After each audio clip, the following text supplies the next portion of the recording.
Aaron wound him up like no one else could. He had this face. He used to drive Gordon mad. Yeah, tell me about it. He'd have his customers giving him grief all day, and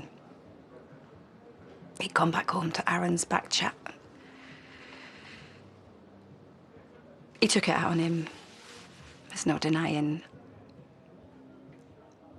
Yelling, grounding him, throwing his football boots in the bin. Most of the time, that's all it was. Most of the time. He was a single dad when I met him. I thought he was entitled to lose his temper every now and then. Rape, Sandra. That's what we're talking about Yeah, here. but I didn't know that. I didn't know Gordon was capable of... And they did normal stuff as well. They go off on their bikes to the footy. I locked it away. Oh, you didn't? You took you and your daughter and you got out of there. You knew exactly what he'd done and you said nothing. He was my husband. I was too ashamed. We had our first major bust-up. I wanted to go out with me mates. Gordon got all controlling. Yeah. So I took the baby and went to my mum's. The next day I went back.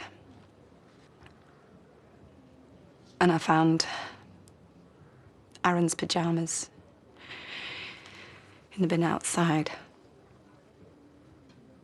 They were all wet, like he'd tried to wash them. I convinced myself that he'd wet the bed, that Gordon had got angry with him and he'd been so upset that he'd wet himself. And I felt terrible, really bad. And I looked out for him around Gordon. He was really careful. For weeks. And then things just went back to normal. He was 10 years old and he was dealing with that all on his own. It happened again a couple of years later. Same thing, pretty much. And did you talk to him about it? He wouldn't. He just got really embarrassed. Gordon said it was a boy thing and to leave it alone. And I didn't know.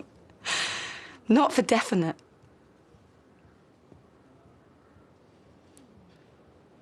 Not till the day he left. There was a row in the bathroom.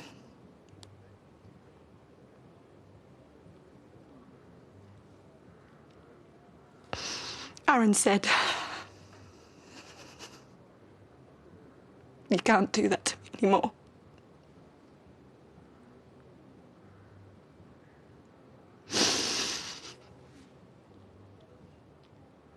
But then he left. So I knew he was safe. You let him get away with it. I wasn't sure. Well, you are now. And it's not too late. Your statement is going to make all the difference.